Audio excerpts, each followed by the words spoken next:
નમસ્કાર કર્મચારી મિત્રો, હું વિજય વિશેષદેવ। જે રીતે આપણે આપણી આ લડત ચાલુ રાખી છે કે 14/3/2017 ગુજરાત રાજ્યની તમામ કચેરીઓ હડતાલ પર છે, તે લડતને યથાવત રાખજો અને હું તમામ ડિપાર્ટમેન્ટ, ગુજરાતમાં જેટલા પણ ડિપાર્ટમેન્ટ છે, જ્યાં પણ અન્ય કર્મચારીઓ કામ કરે છે, 11 માસ હોય, આઉટસોર્સ હોય કે રોજમદાર તરીકે હોય, તમામને વિનંતી કરું છું કે આ લડતમાં સાથે જોડાવ। કારણ કે આ લડતમાં કોઈ એક ઉદ્દેશ નથી કે કોઈ એક વ્યક્તિ માટે ઉદ્દેશ નથી કે કોઈ એક કર્મચારી માટે ઉદ્દેશ નથી। આમાં ઉદ્દેશ છે તમામ કર્મચારી, ગુજરાત રાજ્યમાં કામ કરતા 11 માસ કરાર આધારિત આઉટસોર્સ તેમજ રોજમદારમાં આવતા તમામ કર્મચારીઓના ભવિષ્ય માટે આ આપણે લડત ઉપાડી છે અને જે આ હડતાલ છે એ તમામ કર્મચારીઓના ભવિષ્ય માટે છે। કારણ કે સમાન કામ સમાન વેતન ને સમાન નોકરીની સુરક્ષા તમામને જરૂર છે।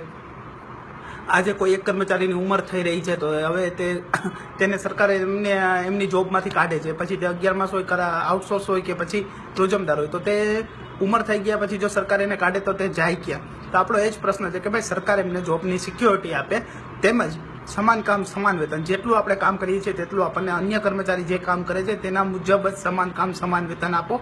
આપણી માંગણી કોઈ ખોટી નથી। આપણે 14/3/2017 આ લડત ચાલુ કરી છે હડતાલના સ્વરૂપે અને આ લડત કન્ટિન્યુ રહેશે જ્યાં સુધી આપણને આપણી માંગો ના મળે। તો હું દરેક કર્મચારીને વિનંતી કરું છું કે આમાં જોડાવ, કોઈ પણ યોજના, કોઈ પણ ડિપાર્ટમેન્ટ, કોઈ પણ કર્મચારી જોડાવ, એકજૂથ થાવ અને સરકારને એક વખત બતાવી આપો કે ભાઈ ગુજરાતના કર્મચારીઓ હવે જાગી ગયા છીએ, ગુજરાતના કર્મચારીઓ એના અધિકાર માટે હવે લડતા શીખી ગયા છીએ। જો હવે અધિકાર માટે અત્યારે નહીં લડો તો આવતા 5 વર્ષ સુધી તમે ક્યારેય તમારા અધિકાર માટે લડી નહીં શકો અને આવતા 5 વર્ષ સુધીમાં શું ચિત્ર હશે એ બધાને ખબર છે। મારે કોઈને ચર્ચા કરવાની જરૂર નથી કે આવતા 5 વર્ષ પછી ચિત્ર કેવું હશે। તો એ ચિત્રને અત્યારે પલટવાનો ટાઈમ છે, પલટી આપો, આપણામાં તાકાત છે। આપણે જો આ વિકાસલક્ષી યોજનાઓને આગળ લઈ શકતા હોય, વિકાસનો નારો સૌનો સાથ સૌનો વિકાસ, એને આગળ લઈ શકતા હોય તો આપણે આપણા અધિકારો કેમ ના લઈ શકીએ? તો હજી પણ સમય ગયો નથી, જાગો મારા મિત્રો, જાગો। તમે લોકો જે તમારી ઓફિસો કચેરીઓમાં જ્યાં પણ બેઠા છો ત્યાંથી જાગો અને આ હડતાલમાં જોડાઓ। આ હડતાલ એક એવી વસ્તુ છે કે ભાઈ આમાં આપણે આપણા ભવિષ્યને સિક્યોર કરવા માટે હડતાલ કરેલી છે। આપણે કોઈ ખોટી રજૂઆત નથી, કોઈ ખોટી માંગ નથી। તો દરેક કર્મચારી મિત્રો જાગો અને આ 14/3/2017 ચાલતી લડતમાં જોડાવ, હડતાલમાં જોડાવ અને સરકારને એક વખત બતાવી આપો કે ભાઈ ગુજરાતનો કર્મચારી કોઈનો ગુલામ નથી। ગુજરાતનો કર્મચારી પોતાના અધિકાર માટે લડી શકે છે। જો ગુજરાતનો કર્મચારી તમારા વિકાસના નારાને આટલા વર્ષો સુધી પૂરો કરતો હોય તો એ જ કર્મચારી પોતાના અધિકાર માટે લડી શકે છે। અમે કોઈના ગુલામ નથી કે અમે કોઈ ખોટી માંગણી નથી કરતા। તેમ છતાં ઉપલા અધિકારીઓએ બધાને છૂટા કરવાની વાત કરી છે કે ભાઈ જેટલા હડતાલમાં છે એને છૂટા કરી દો, સરકારી યોજનાઓને માઠી અસર પહોંચે છે। તો કર્મચારીઓના પરિવારને, કર્મચારીઓની ફેમિલીને, કર્મચારીઓને અત્યાર સુધી 15-15, 20-20 વર્ષ સુધી જે લાભો નથી મળ્યા એના કારણે માઠી અસર પહોંચી, તો અમારે તમને શું કરવું એ તો વિચારો। તમે તો અમને 5 દિવસની હડતાલમાં છૂટા કરવાની વાત કરો છો કે ભાઈ કચેરીઓને, યોજનાઓને માઠી અસર પહોંચે, તો 15 વર્ષમાં અમારા પરિવારને જે માઠી અસર પહોંચી છે તો એના માટે અમારે તમારા વિરુદ્ધ શું કરવું? તમે અમને એક લાઈનમાં લખીને આપો કે આ કરવાનું થાય છે એટલે અમે સ્વીકારી લેશું। તમને લોકોને એ જાણ નથી કે ભાઈ કર્મચારી કયા રીઝન થ્રુ હડતાલ ઉપર છે। સમાન કામ સમાન વેતન સુપ્રીમ કોર્ટે કીધું એના માટે હડતાલ પર છીએ, તો ઉપલા અધિકારી એ રીતે કહી જ કેમ શકે કે ભાઈ બધાને છૂટા કરો, યોજનાને માઠી અસર પહોંચે છે? તો અત્યાર સુધી અમારા પરિવારને માઠી અસર પહોંચી તે તમે કોઈ કેમ જોયું નહીં? ત્યાં સુધી ક્યાં હતા બધા અધિકારીઓ? અત્યારે ખોટી રજૂઆતો કરો છો કે ભાઈ નોટિસો આપો છો, છૂટા કરો છો। આ તે ક્યાંની લોકશાહી છે? જો તમે લોકશાહીમાં એક અધિકાર તરીકે ના રહી શકતા હોય તો અમે લોકશાહીમાં એક કર્મચારી તરીકે અમારી જે માંગો આપી છે, અમારી જે યોજના વાઇઝ જે પણ અધિકારીઓને જાણ કરી છે કે જે તે ઉપલા અધિકારીઓને જાણ કરી છે, એ માંગને ખાલી જોવો એક વખત।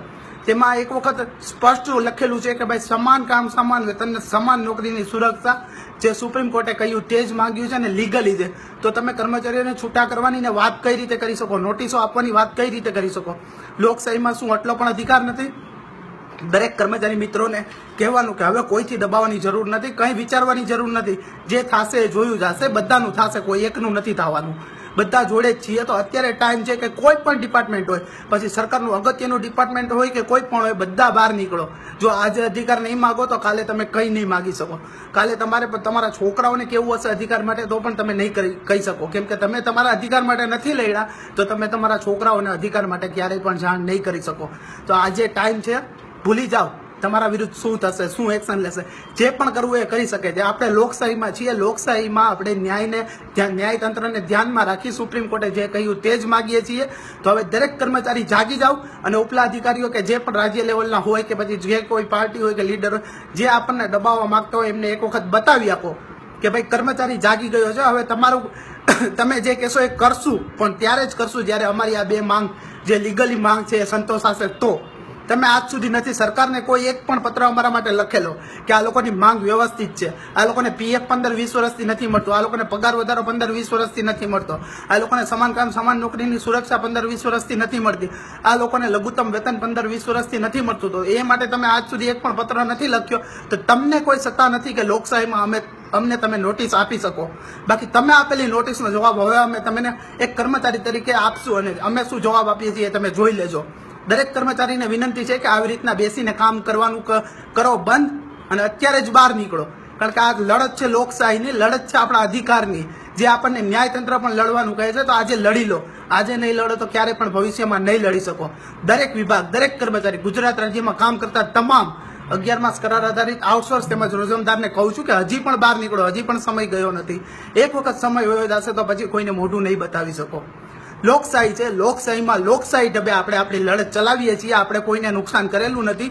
તો અત્યારે જ પણ પાછા સૌને કહું છું કે જેટલા લોકો પણ પાછા ફર્યા છે એ લોકો પાછા આવો, લડતમાં જોડાવ, અને લડતને એક અવાજ સાથે આગળ વધારો કે ભાઈ સૌનો સાથ સૌનો વિકાસ છે. એ જ રીતે સૌનો સાથ સૌનો વિકાસ દરેક કર્મચારીએ કરવાનો છે, ને કર્મચારીએ વિકાસ લઈને જ રહેશે. લોકશાહીમાં લોકશાહી રીતે અમે જે રજૂઆત કરેલી છે, સમાન કામ સમાન વેતન સમાન નોકરીની સુરક્ષા, અમે લઈને જ રહેશું. તમે કેટલાને છૂટા કરશો, કરી દો બધાને છૂટા, અમે લોકો તૈયાર છીએ. આવનારું ઇલેક્શન અમે જોઈ લેશું. અત્યાર સુધી અમે સરકારને કોઈ રીતનું ખોટું પ્રેશર કે કોઈ રીતની ખોટી વાત નથી કરી, પણ જ્યાં અધિકારીઓએ છૂટા કરવાની વાત કરી છે, અધિકારીઓએ નવી ભરતીની વાત કરી છે કે ભાઈ જેટલા હડતાલ પર છે એને છૂટા કરી દો, નવી ભરતી કરો, નવી જાહેરાત બહાર પાડો કે અન્ય રીતે નોટિસો આપો. તો આ વસ્તુ લોકશાહીમાં યોગ્ય નથી.